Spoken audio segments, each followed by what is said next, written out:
Good afternoon from AlphaCars. My name is Tom, coming to you from our Northampton location, and today we're going to be taking a look at this 2020 Mercedes-Benz GLS450. This GLS is currently showing just over 45,000 original miles, and if you would like to see a high-resolution detailed photo set, please reference the listing at alphacars.com.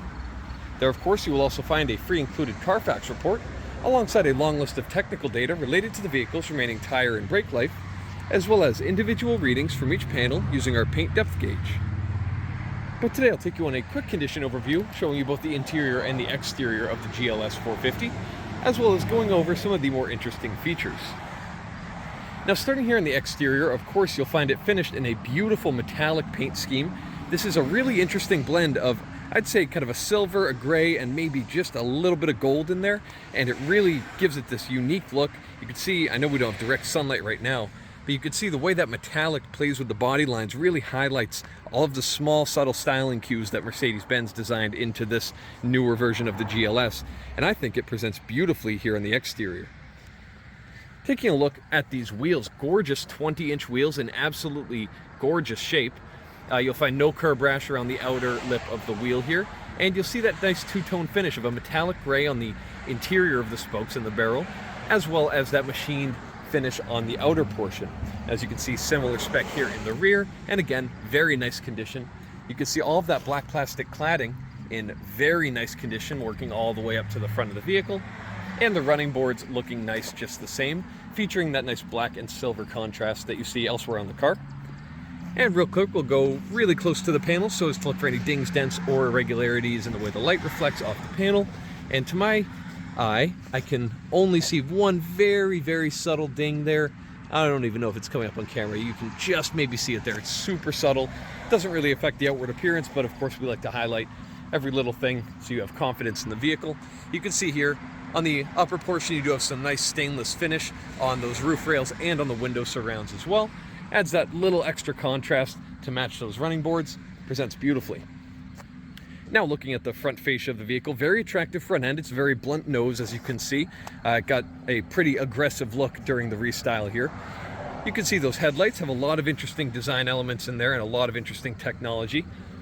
Both headlights are in very nice condition, showing no oxidation, discoloration, or scratching there on the lenses. You'll see moving right across the center, you have this gorgeous grille with almost a three-tone scheme. You have that piano black accenting the Mercedes-Benz emblem, which also doubles as your radar sensors and various other driver monitoring feature sensors. You have some chrome as well as that nice satin metallic silver, and it all really comes together in a really nice way here at the front. You'll see that same color scheme in a few other places. You have a nice chrome panel lower on the front bumper, as well as some black plastic with those kind of interesting patterns you see just there that match the functional grille. Also, the Mercedes-Benz emblem, a nice small touch, is it's that piano black and silver emblem, as opposed to maybe the white and blue or the silver and blue that you've seen on other models. Now, looking here on the passenger side of the vehicle, yet again another wheel in gorgeous shape. No curb rash to note there. Tires are in nice shape as well. And again, going really close to the panel, we're looking for any dings, dents, or scratching. Making my way back, looking really closely. I don't see anything amiss here on the passenger side. It all presents very nicely. And finally, one more wheel to take a look at. Again, just the same as the others we saw. Perfect condition. They look really nice. Again, that black plastic cladding all the way back to the rear of the vehicle presents great. Same goes for that stainless trim. Now, finally, here at the rear of the vehicle, see these taillights. Equally nice condition to the headlights. Very, very clean lenses. No issues whatsoever. You can see some more of that interesting LED tech hidden in those taillights. You also have your GLS450 badging carrying across with that beautiful chrome trim that leads you all the way to your 4MATIC badge, of course, describing the all-wheel drive system fitted to the vehicle. It's going to make it usable in all times of the year here in New England. You have that nice chrome panel there right where you load your cargo to protect the painted surface, and just a bit lower, some more chrome trim being flanked by these two nice wide chrome exhaust tips that accent the styling very nicely. But we've done quite a tour here on the exterior. Let's move to where I find this vehicle is at its nicest, which is when you make your way inside. Absolutely stunning here on the interior. You'll find a nice color scheme to match that relatively reserved exterior. You have this gorgeous, it's almost a deep black, but I'd say it's closer to a gray leather on the steering wheel and on the dash. You also have these seats finished in this gorgeous beige leather. You can see no cracks or tears in the seats whatsoever. They present very nicely. Same goes over here for the passenger seat. It all looks very nice. And we'll make our way inside the vehicle. Now, first thing I'll do is fire it up using this button here on the dash. Now you can hear, you probably can't hear the engine running through the video. It's very quiet and refined, as one would expect from a Mercedes. But first thing you'll see is all of this gorgeous ambient lighting that powers up when I make my way into the interior. It accents everything so beautifully, and you can change it to a huge variety of different colors. I'll use this really nice and convenient trackpad here, navigate to the settings menu, make my way over to the lighting, and keep in mind I only started using this system and playing with it about 5 minutes before shooting this video, and as you can see, it's really quick and easy to get the hang of. And when I navigate my way to this menu, I can select from a variety of different colors, and you can see just as quickly all of the lighting settings change. I think the purple is very, bright and catches your eye, but there's plenty of colors to choose from. You can really customize your interior and the vibe in here to exactly what you're looking for. I think a green or even the glacier blue setting really kind of accents the interior very well. It's relatively subtle, but just for the fact of being able to see it throughout the video, seeing it bright and defined, we'll leave it right on that purple sky. It's one of my favorites. As you can see, really nice and vibrant coming through all of these different panels on the interior, and a nice subtle glow underneath the screen if you can see that. But anyway, back to business. Taking a look at the condition here, you can see the steering wheel in gorgeous condition with that nice stitched leather all the way across. You do have these nice piano black controls. These are all either buttons or some swiping kind of touch controls, and this left side will operate your gauge cluster. And it's all relatively basic in here. You can obviously swipe through all of your different trip. Oh, pardon me, I selected the right gauge, where you can see I can change to a bunch of different settings using that screen technology, including a full color display. But we'll make our way back to the traditional gauge there, move it back to controlling the center, where I will navigate all the way down through all these different screens.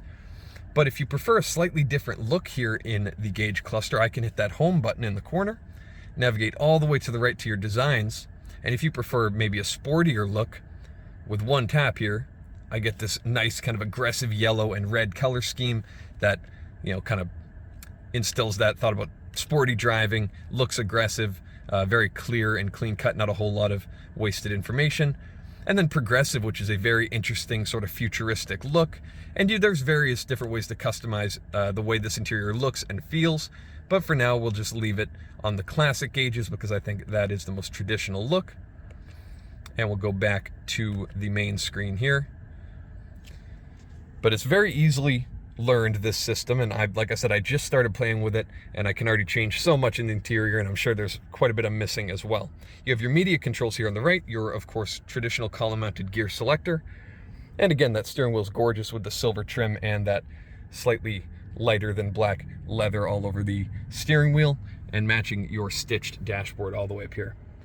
Now, last thing I'll touch on the infotainment, of course, you have navigation, gorgeous full-color display, as you would expect, but also when I throw it in reverse, as people are beginning to expect now with these modern vehicles, you have an amazing array of cameras around the vehicle, and you can select all of them on the right, depending on what situation you're in, and there's a camera for every situation you might find yourself in. Pulling out of a tight junction here with blind spots, your parking specific cameras.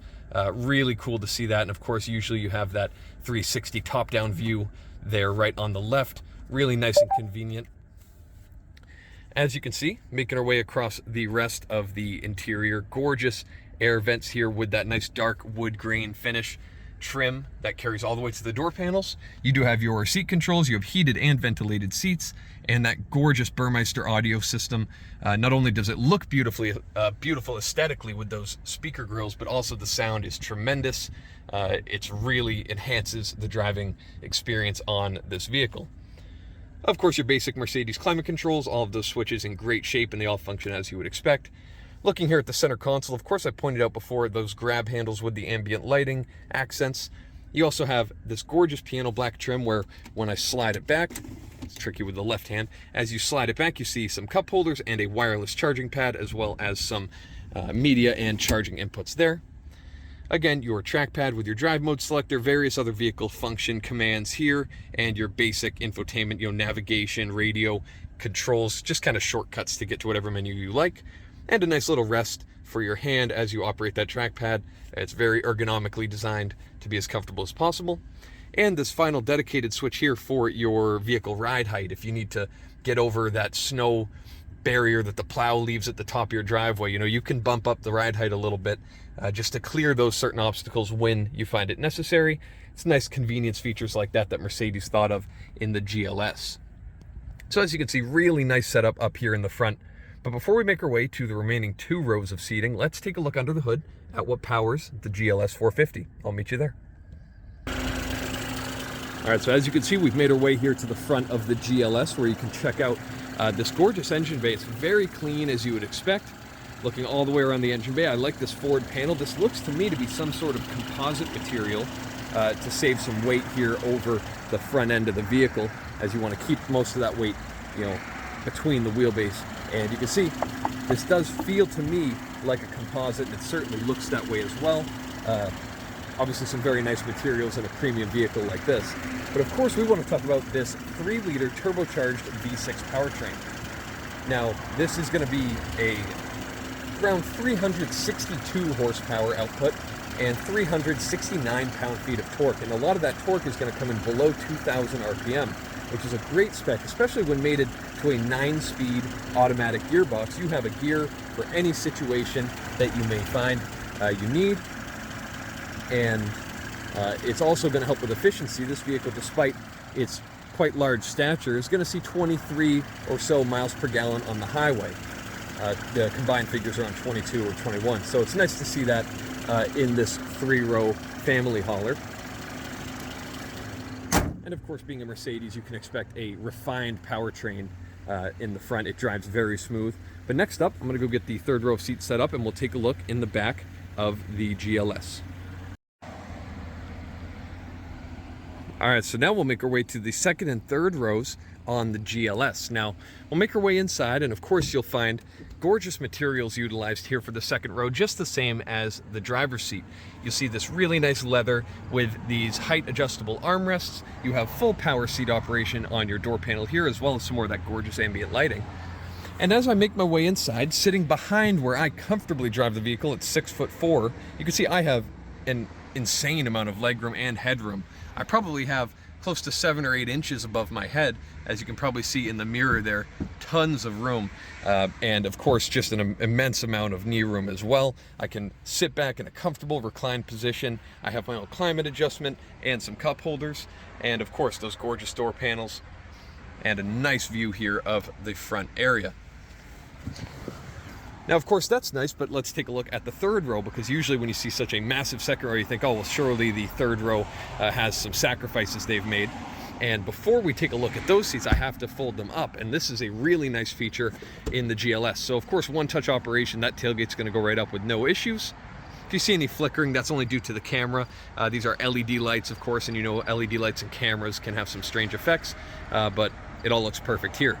Now, of course, massive cargo area here in the rear of the GLS, but these seats, it can be a hassle if you come up here with, the kids are trying to get in the car. You need to get those seats up quick, and you have to climb over the 2nd row and deal with it. That's not the case here in the GLS. So, utilizing this panel here, I can easily, with one touch, pick up both of these seats, deploying the 3rd row, and they lock right into place without any problems. And now, so I can give you a better look at them, I'm just going to use this switch panel on the left to drop down that left side 2nd row seat. It's going to slide forward and give you good access to check out the rear. So now, seeing this seat folded down, looking at that 3rd row, very nice materials utilized here for the 3rd row as well. You have these leather stitched armrests with some of that the USB charging points that we saw in the front utilized here at the back as well. Dual USB-C charging ports for both seats, which is really nice to find, and some nice big windows on either side as well. Now, on a different note, now you have all your groceries. You left the 3rd row seats up.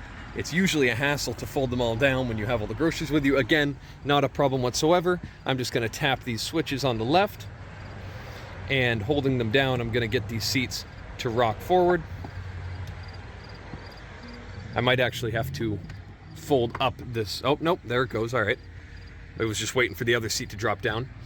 And now, just as easily as I drop down that left side seat using this switch panel on the left, you can see holding that down, I'm getting all these seats to fold down, and suddenly I can fully utilize my cargo area without ever having to put down the groceries or deal with any of that nonsense. There's also a third adjustment over here on the right, which will adjust the height of the loading floor. So actually holding that switch will raise and lower the rear ride height on the GLS. So it's all with the owner's convenience in mind.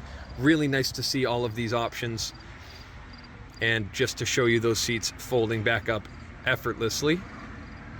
And they'll lock right back into place how we left them before. You'll see the headrests adjusting to their ideal position. And we're all set here in the rear. And of course, it goes without saying, the carpet is all in great condition back here. One touch on that tailgate's gonna drop it down, and it'll latch into place without any issue. So this is a gorgeous car, and like I just showed you, there's so many convenience features and really intelligent design that Mercedes-Benz thought of when making and designing this car. You can see some of that LED tech in the headlights on right now. So really, this is the modern solution for convenient living with, the need for a 3-row SUV. It doesn't really get much better than this from a convenience and luxurious point of view.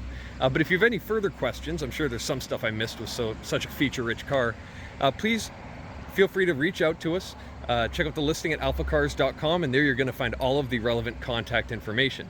So thank you so much for your time. Have a wonderful rest of your day, and we hope to hear from you soon. Thank you from AlphaCars.